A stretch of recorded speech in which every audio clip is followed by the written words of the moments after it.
Olá, meus irmãos, graça e paz. Aqui quem vos fala é Presbítero Gregório, de Campo Grande, Mato Grosso do Sul, trazendo mais um pedacinho do Maná dos Céus. Amados e diletos irmãos, eu estou trazendo uma série de estudos sobre o Sermão do Monte, ou seja, o Sermão da Montanha. E hoje eu quero falar do capítulo 5, versículo 7 até o versículo 12. Quero trazer uma breve saudação falando sobre esta bem-aventurança. O Senhor Jesus disse: bem-aventurado os misericordiosos, porque eles alcançarão misericórdia. Bem-aventurados os limpos de coração, porque eles verão a Deus. Bem-aventurados os pacificadores, porque eles serão chamados filhos de Deus.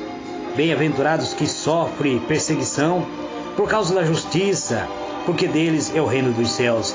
Bem-aventurados sois vós, quando vos injuriares, perseguires, e mentindo, disserem todo mal contra vós, por minha causa.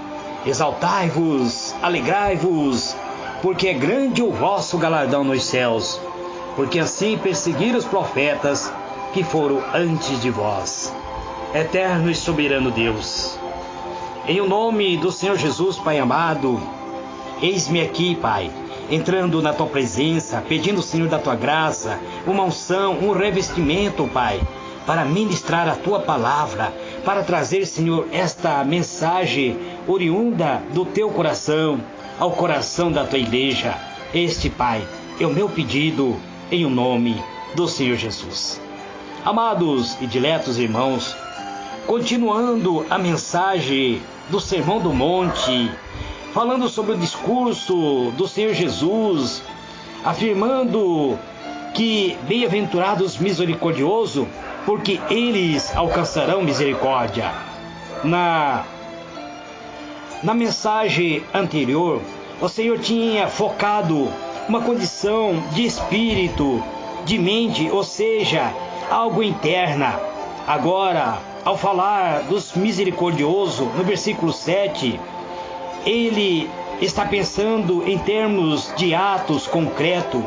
Misericórdia é compaixão. Compaixão pelas pessoas que passam a necessidade, que passam luta, que passam privações, que passam momento dificultoso em sua vida. Isto é quando você tem compaixão, quando você estende sua mão, você está utilizando da misericórdia de Deus. A palavra aqui, ele trata a respeito da dor, da miséria, do desespero de outra pessoa. Portanto, o ato de ser misericordioso significa fazer algo em relação à condição da miséria, da necessidade de outra pessoa. Socorrer alguém em aflição.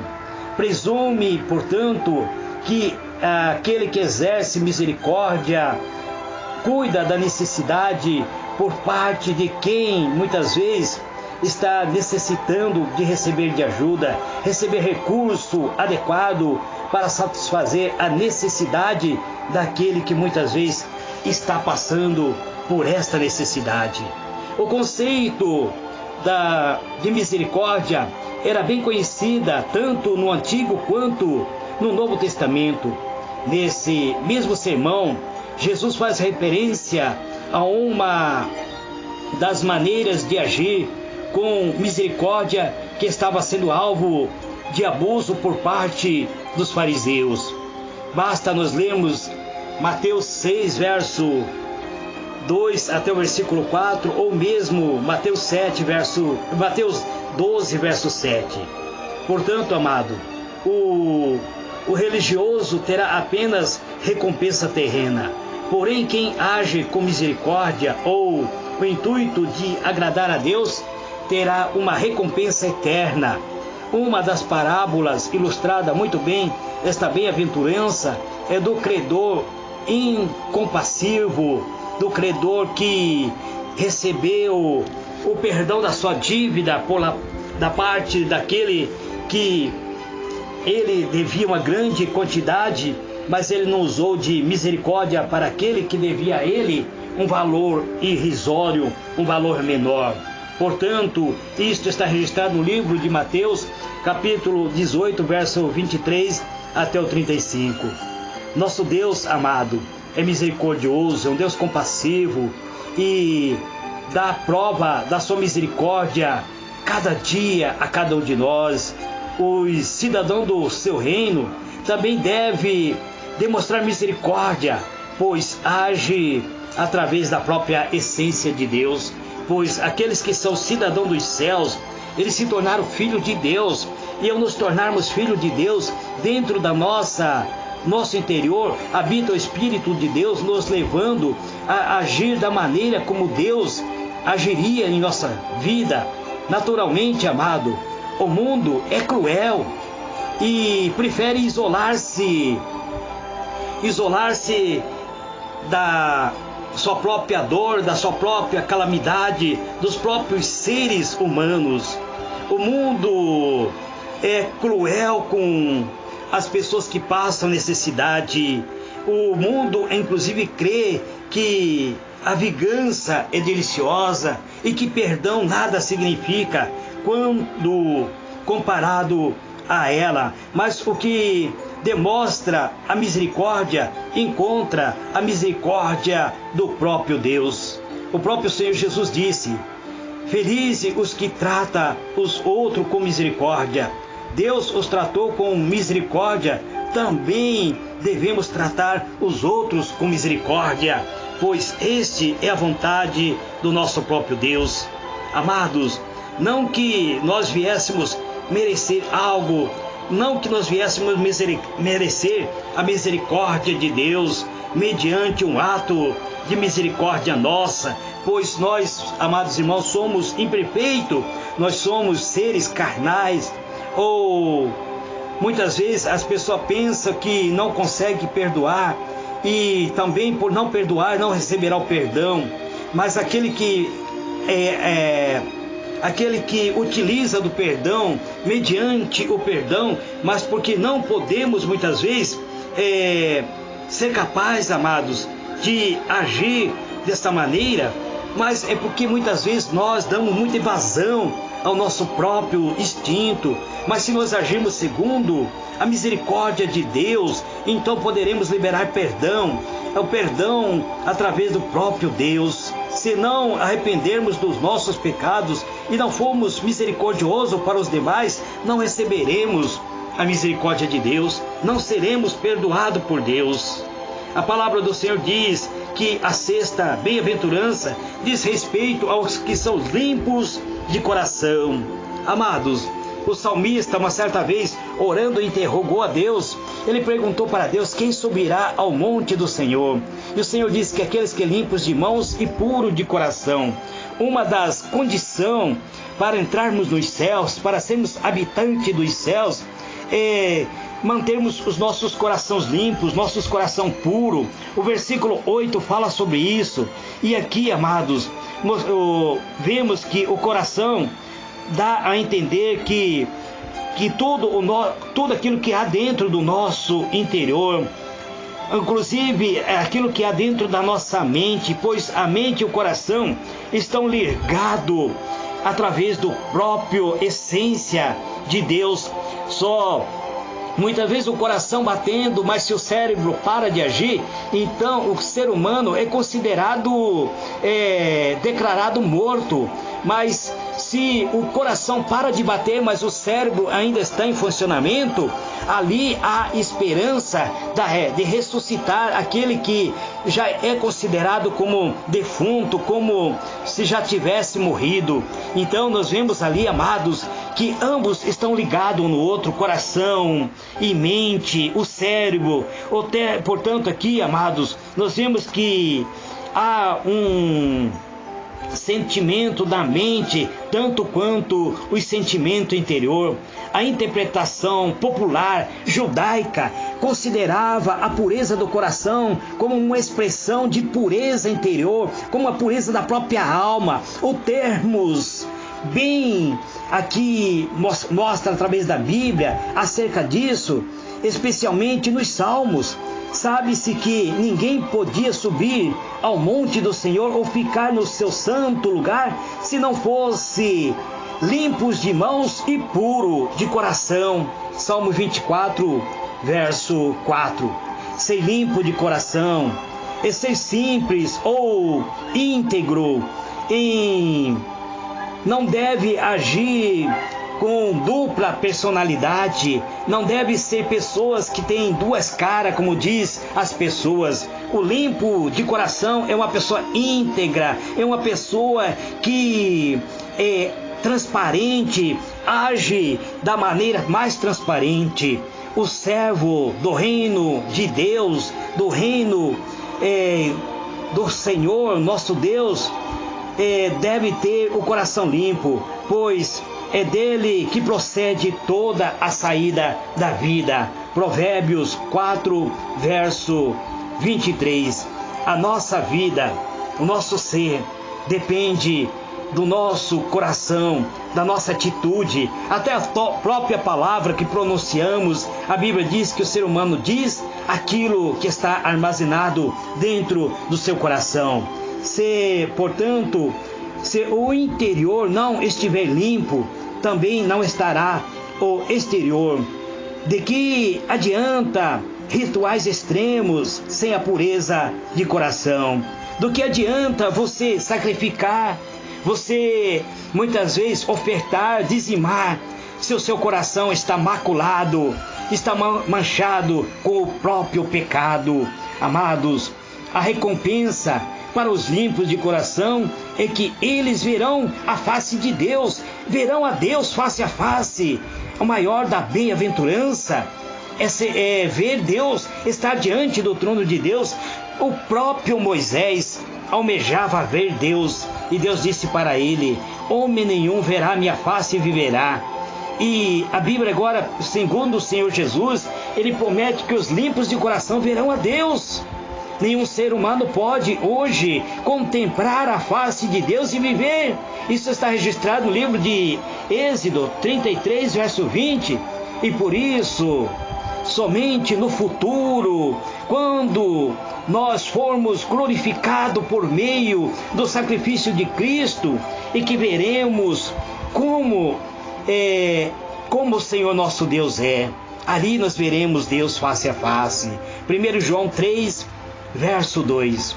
Amados, na sétima bem-aventurança, fala sobre a bem-aventurança de unir os próprios seres humanos, de ser pacificadores. Aqui está falando sobre cujo galardão de podermos ser chamado filho de Deus. Veja bem, a Bíblia diz: bem-aventurados pacificadores. E os pacificadores serão chamados filhos de Deus. A condição daquelas pessoas que estão muitas vezes oprimidos, injustiçados, os chorões dos versos anteriores, bem poderia nos levar a pensar que seria justo responder às injúrias por meio da própria violência. Existem alguns que pensavam assim nos tempos de Jesus. Até inclusive a lei dizia dente por dente, olho por olho, dedo por dedo. Mas o Senhor Jesus já trouxe algo novo para nós. Trouxe que a violência gera violência, que a violência não traz paz interior, não traz a libertação do homem interior. Existe, portanto, amados, que alguns que pensavam assim no próprio tempo de Jesus. Por exemplo, as pessoas que pregavam a doutrina dos zelotas ou sicanários, eles diziam que deveria atacar o inimigo, destruir o inimigo, antes que o inimigo o atacasse ou destruísse. E Jesus já não. Jesus traz uma doutrina nova, dizendo: perdoai os vossos inimigos, orai por vossos inimigos. Cada cristão, de acordo com esta bem-aventurança, tem de ser um pacificador, tanto na igreja quanto na sociedade.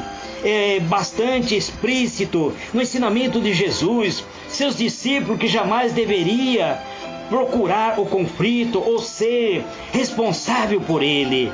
Amados, hoje dentro da igreja, dentro da comunidade, existem pessoas que se levantam contra o seu ministério e vocês dizem, não mexa comigo, se mexer comigo eu vou te amaldiçoar. Amados, isso não é o ensino do Senhor Jesus. O Senhor Jesus deixou bem claro que devemos ser pacificador, ainda que alguém venha caluniar você, haja com mansidão, haja com temperança. Amados, por isso, para pacificar, devemos estar em busca da própria paz, seguir a paz com todo, até onde depende de nós ter paz com todos os homens. 1 Coríntios capítulo 7, verso 15 e 1 Pedro 3, verso 11. A política apontada por Jesus sempre foi a da paz, a do amor, inclusive amor demonstrada aos próprios inimigos. Amados, isso deveria ser o exemplo para cada um de nós. Nós deveríamos agir conforme o Senhor Jesus nos ensina, nos mostra. A recompensa para quem age assim é ter o direito de ser chamado filho de Deus, pois estará procurando fazer o que seu Pai fez, amando as pessoas com amor semelhante ao amor de Deus, o amor ágape, como Jesus explicou, ensinou a cada um de nós.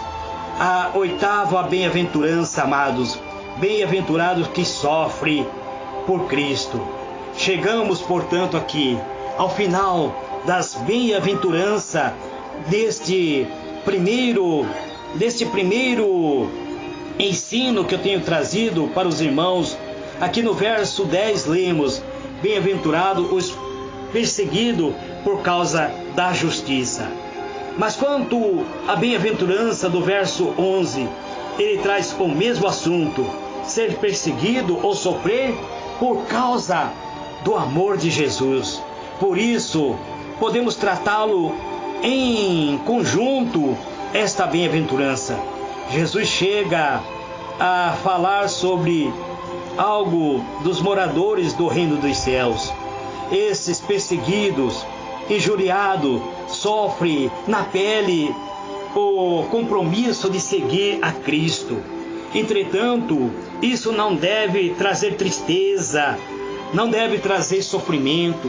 Tantas pessoas, amados irmãos, lamentam, dizem, irmão, ora por mim. O inimigo se levantou contra mim, como estou sofrendo.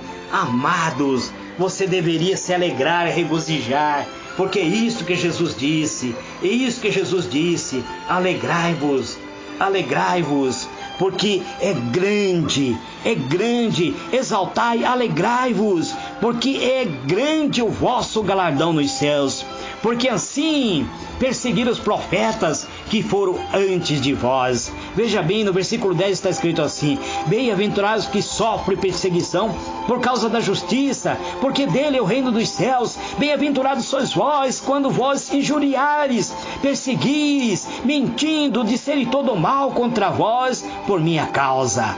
E agora o Senhor Jesus disse, saltai de alegria, exaltai, alegrai-vos, porque é grande o vosso galardão nos céus, porque assim perseguiram os profetas que foram antes de vós. Jesus falando, aleluia, Jesus ensinando a cada um de nós, Ele nos mostrando que nós deveríamos nos alegrar e não chorar, que nós deveríamos exaltar de alegria, saltar de alegria e não ficar lamuriando, fazendo cara de sofredor.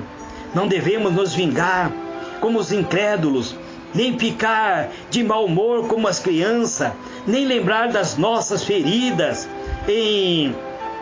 querendo muitas vezes a autopiedade, como um cão sem simplesmente sorrir ou suportar tudo como um sofredor. Não, devemos nos exaltar, amados, devemos nos alegrar, agir com felicidade, devemos regozijar como um cristão, até mesmo saltar de alegria, porque em parte, o Senhor Jesus nos ensina, porque Jesus acrescentou: é grande o vosso galardão nos céus. Podemos perder tudo aqui na terra, mas existe a promessa de herdarmos tudo nos céus. O Senhor Jesus não disse que o galardão vai ser um pequeno galardão. Ele disse: é grande, é imenso o galardão de vocês nos céus. É isso que o Senhor Jesus disse. Portanto, é grande, amado. Por outro lado, aqueles que forem perseguidos por causa da justiça, por causa do amor de Deus, porque foram um genuíno cristão, receberão um certificado de vencedor da sua vida cristã. Pois assim a palavra de Deus diz: perseguir os profetas que vieram antes de vocês, e agora vocês não são diferentes, vocês são servos, são filhos de Deus, e por ser filho de Deus, o mundo vos desprezará, o mundo não vos aceitará, porque ele não aceita a Deus como sendo o Senhor da sua vida. Se somos perseguidos hoje, pertencemos a uma nobre sucessão, mas o motivo principal pelo qual deveríamos nos regozijar é porque estamos sofrendo disso, disse ele, por minha causa, disse ele, para a causa de Jesus. Nós não estamos sofrendo em vão, não passamos sofrimento em vão, nós passamos pela causa do reino dos céus, por causa do reino de Deus, por causa da nossa lealdade para com Ele, para com o Senhor nosso Deus. Amados, sem esse verdadeiro padrão da verdade e da justiça, certamente os apóstolos aprenderam esta lição muito bem, pois tendo sido açoitado pelo sinédrio, ele se retirava feliz e regozijando por ter sido achado digno de sofrer afronta por causa do nome do Senhor Jesus. Atos do Apóstolo, capítulo 5, verso 41. Ele sabia, assim como nós devemos saber, que ferimentos e construções é medalha de honra para os cristãos. O reino de Deus é inverso do mundo. Por isso, não adianta usar o exemplo mundano para medir as coisas do reino. As bem-aventuranças mostram isso claramente. Porém, essa inversão tem um propósito: fazer nós vivermos da maneira correta, pois para o Senhor as pessoas ricamente felizes são aqueles que vivem investindo para a glória dos céus, que vivem investindo no reino dos céus aqui na terra. Você deve construir a tua entrada para o reino da glória dos céus. Eterno e soberano Deus, em o nome do Senhor Jesus, Pai amado, eis-me aqui, Pai, exaltando, glorificando, louvando a Ti, Pai, pela Tua fidelidade, pela Tua misericórdia, pela Tua grande benevolência, Pai, pois eu sei, ó Deus, que breve nós estaremos adentrando nos céus pela porta, e a porta é Cristo. Ele é o caminho, a verdade e a vida, e Ele vai nos conduzir até a região celestial por meio da Tua palavra, e estará dizendo: vinde aqui, servo bom e fiel, foste fiel no pouco, mas aqui no muito eu te colocarei. Eterno Deus, eu te louvo e te glorifico pela tua benignidade, pelo teu amor. Amém e amém. Este é o pedacinho do maná dos céus que eu trago neste dia. Que o Senhor ilumine a vossa mente e vos conceda a paz. Fique na paz do Senhor Jesus. Amanhã, se for a vontade de Deus, eu estarei vindo para dar continuidade sobre o versículo 13 em diante. Que Deus abençoe a todos. Fique na paz do Senhor Jesus. Amém e amém.